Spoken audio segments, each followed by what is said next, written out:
Саламатсыздар, құрметті әріптестер және құрметті оқушылар. Бүгінгі дарын орталығының ұйымдастыруымен 8-11 сыныптар аралығындағы жалпы білім беретін пәндер ғылыми жобамызды бастауға рұқсат етіңіздер. Және біздер бүгінгі ғылыми жобамыздың қазылар алқасымен таныстырып өтейін. Болашақ мектебінің директоры Әбілдаева Бейсенкүл Тұрсынбайқызы. Оқу ісі жөніндегі директордың орынбасары Рысбекова Мөлдір Үскенбайқызы. Және бізде 3-ші Әділқазы алқасы, бізде химия биология пәндер бірлестігінің жетекшісі Төлебаева Майра Қуатовна. Қазақ тілі пәндер бірлестігінің жетекшісі Келімбекова Фатима Қайратовна. Және ағылшын тілі бірлестігінің жетекшісі бізде Оралбай Айдана Шәріпбекқызы. Жалпы бізде конкурстың 4 бағыты бойынша өткізіледі мектепішілік кезеңінің. Бірінші бағыт бізде физика пәндер бойынша ғылыми, техникалық, экономикалық өсудің негізгі буыны ретінде жүргізіледі. Екінші бағыт бойынша математика, информатика пәндер аралығында экономикалық және әлеуметтік үрдістерді модельдеу.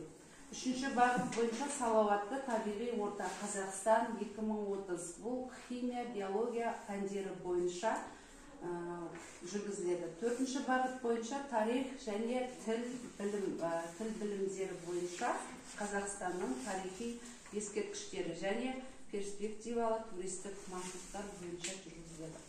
Жалпы бізде бүгінгі қатысушыларымыз 9 оқушы келіп отыр. Өз білімдерін көрсетуге сайысқа түседі. Бірінші оқушымызды ортаға шақырамыз. Көреген Алуа. Ағылшын тілі пәні бойынша бізде жетекшісі Омарбекова Мөлдір апайымыздың жетекшілігімен.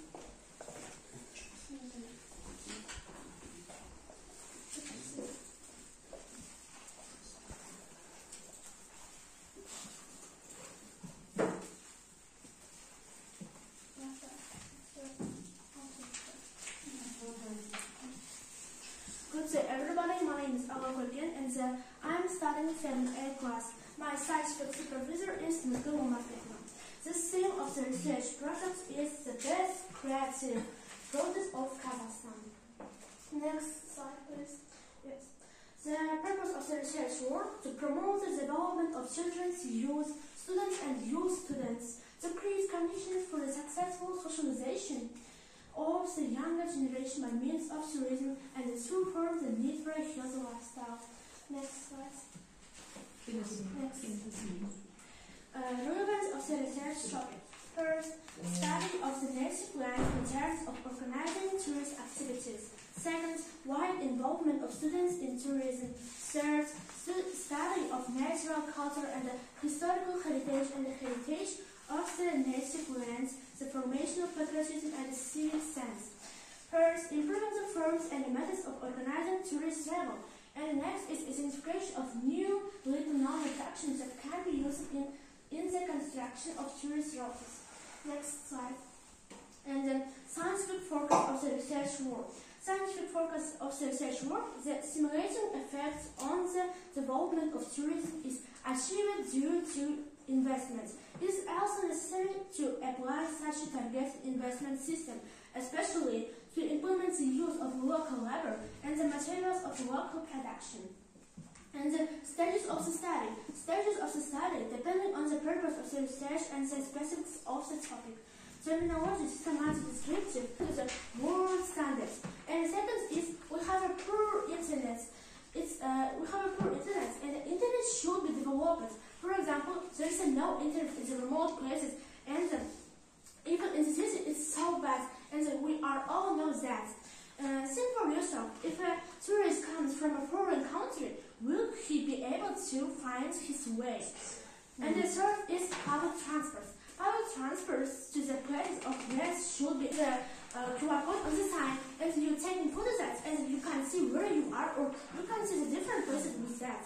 It's a good idea, and tourists can see the road by placing a QR code on a sign. And the fifth is the price. You are all know price of entry at the moment is so expensive, and I think the price of entry to European areas should be lower for citizens of Kazakhstan than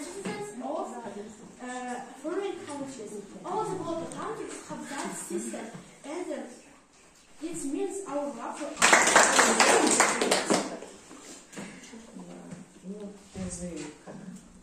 Okay, thank you for your speech, Alash. And I have a question. What literature did you use? research. For your work. Yes, I use, for example, Facebooks, and I use the Казахстан Республикасының туристік қызмет туралы заңы, который 2010 жылы шыққан.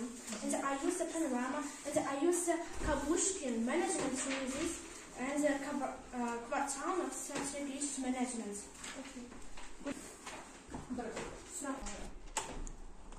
Алдымен тақырыбын, зерттеудің өзектілігі, мақсатын өз тілімен жеткізіп берші бізге. Біз бала қоямыздар. Мысалы, менің тақырыбымның өзектілігі ол қазіргі, мысалы бізде бар ғой, кейбір маңыздылығы, терең мол жатқан үздік маршрутты жері. Ал соны қазіргі таңда оны көбісі біле бермейді. Соны менің мақсатым сол үздік креативті маршруттарды ашу. Оны қалай ашамыз? Оны мен бірінші реттен сіздер айтып өткенде оның жолдарын жөндеу. Мысалы, кейбір жерде ақша бөлінбегендіктен, ол жолдар контур немесе әртүрлі проблемаларға толы болып жатады. Және де мен ол бірінші government, яғни правительство соған ақша бөлу арқылы оны жөндейді. Ал екіншіден, оны біз қалай дамытамыз? Мысалы, оны келешек ұрпаққа жалғастырып, олар оны көріп, тамсанып, қызықтырғаннан кейін, олар оны соцсетиға, например, интернетке салу арқылы оны басқа елдерге де қызықтырады. Және де мен осы жерде айтып өткенім, ол интернет қазір сәтте өте жаман. Мысалы, алыс айшақ жерлерде бұл интернет өте жақсы емес. Және де келесі ол үшінші мен бұл публикалды транспорт алдым. Мысалы, транспорттың ол қандай көмекшілігі бар? Мысалы, транспорт ол қазір есі транспортпен баратын болса, ол өз қоғамдық транспорт ол тегін болады, то есть сәл арзандау болады, және де ол қауіпсіз. Мысалы, көп апаттар болып жатпайды. Оған және де бұған біз сенуіміз қажет. Бұны бұған правительство оған қолдап бұны адамдарды сенгізу қажет. Ал біріншіден, мен мысалы айтамын. Адамдар кейбір жерде бізде бар ғой, қоғамдық демалыс орындарына баратын болса, ол жерде ешқандай белгі жоқ, мынау қандай жер екенін білмейміз. Осындайға мен мынандай идея тапсам. Осыған сіздер белгі қойып, немесе QR код арқылы қойсаңыздар, сол жерден адам QR кодтан былай суретке түсіріп, ол өзінің қай жерде екенін, немесе сол жайлы бүкіл мәліметтерді біле алады. Және де ол келесі ол баға. Мысалы үшін біз қазір кіреміз ғой бір демалыс орындарына, ол жерде баға өте қымбат. Ал мен осындай идея тастадым, біздің Қазақстан азаматтарына қазіргі осы баға арзанырақ болсын, чем басқа жақтан келген адамдардан қарағанда. Шетел адамдардан келген. Мен сол өзімнің үздік тақырыбының идеясын айтып шықтым сіздерге. Тақырыбымды қолдасың. Тақырыбымды қазақша айтшы. Тақырыбым үздік креативті маршруттарды дамыту. Қазақстандағы туристік маршруттарды дамыту. Сұрақ бола ма? Сен өзің осы бойынша зерттеу жүргіздің бе? Мен қазір тек қана теориялық жұмыстар жасадым. Ал енді келесі 3 ай демалыста мен практикалық жұмыстарды жасап дайындалатын боламыз. Қазір де бізде жұмыстар жасалып өтуде. Менің жағдайыма жетекші. Олар ұсыныс ғана айтамын. Нақты факт ішінде, мысалы, сен өзің енді зерттеу жасайсың, осыған енгізесің ғой. Мысалы, бір орынды алып, осыған баратын жолда мынандай нәрселер жоқ дегенді келтірсең, онда сенің жұмысың өзекті болады. Сонда фактімен сөйлесің, осыны енгізіп бере ма?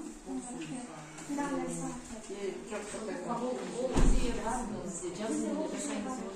Соны айтып жатырмын, суретке түсіріп, сондай жерге барып, халықпен сөйлесіп деген жұмыстар алда жасалып жатыр. Бұл қазір теориялық анализ жасалды, сараптама жасады, басқа елдермен салыстырды, қанша процент не қалып жатыр. Мысалы, Түркия елдермен, Таиланд елдермен салыстырды. Дұрыс қой, қазір уақыт өте тығыз болды ғой бізде оқуға соңы. Сондықтан ұсыныс ретінде осындай түрлі нелер болса, ішіне енді өзекті жақсы болады ғой. Кейін мен мәселемізді бойынша айтып өттім. Интернет жаман деген нәрсе жоқ сөз. Интернет Жоқ деген сөз жоқ, оны басқаша деп айтсын. Интернет бар, бірақ шалғай жерлерде интернет жақсы болды. Негізі шынылайықша дейінші. Бізде тіл білімі қазақ тілінен айтпай саяқ 8-ші асын оқушы тақырыбы ұлы жібек жолында орналасқан тарихи және мәдени ескерткіштер. Қорғаша жетекшісі Смайлов Жамал Бейдеміз.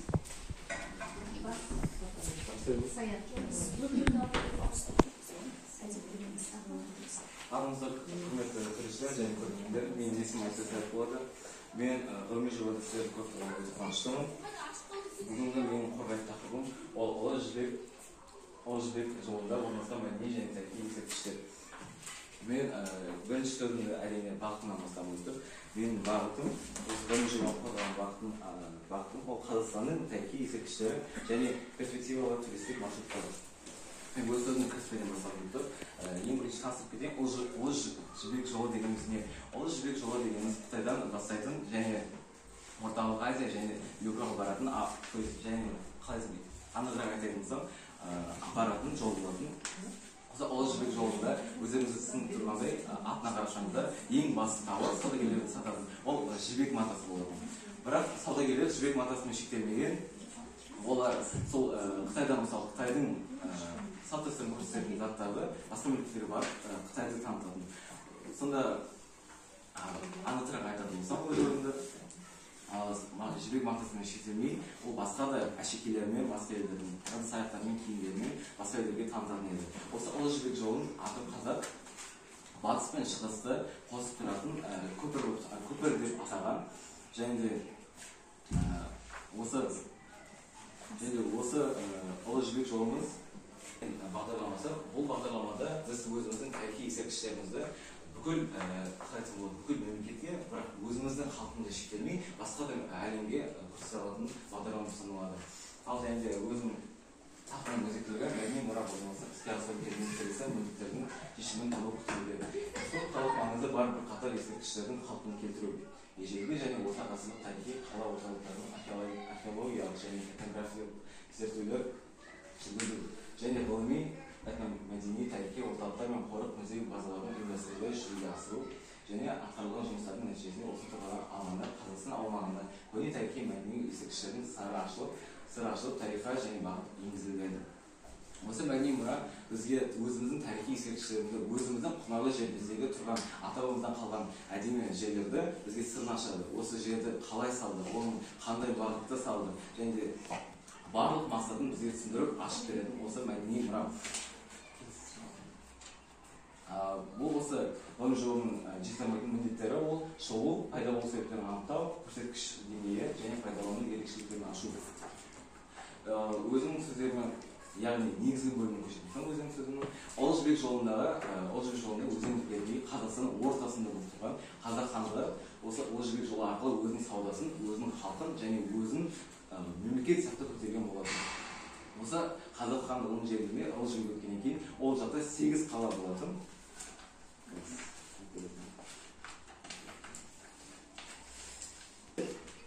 Бізде Арыстан баб, Қарахан, Әшірбегі, Бабаджа Хатун деген және тағы басқалар кесенелер орналасқан болатын. Осы кесенелерді біз, яғни мен ұлы жібек жолының бар екенін дәлел жазып әкеле аламын. Себебі сол атам қазақ осы кесенелерді ұлы жібек жолында болған кезінде салған.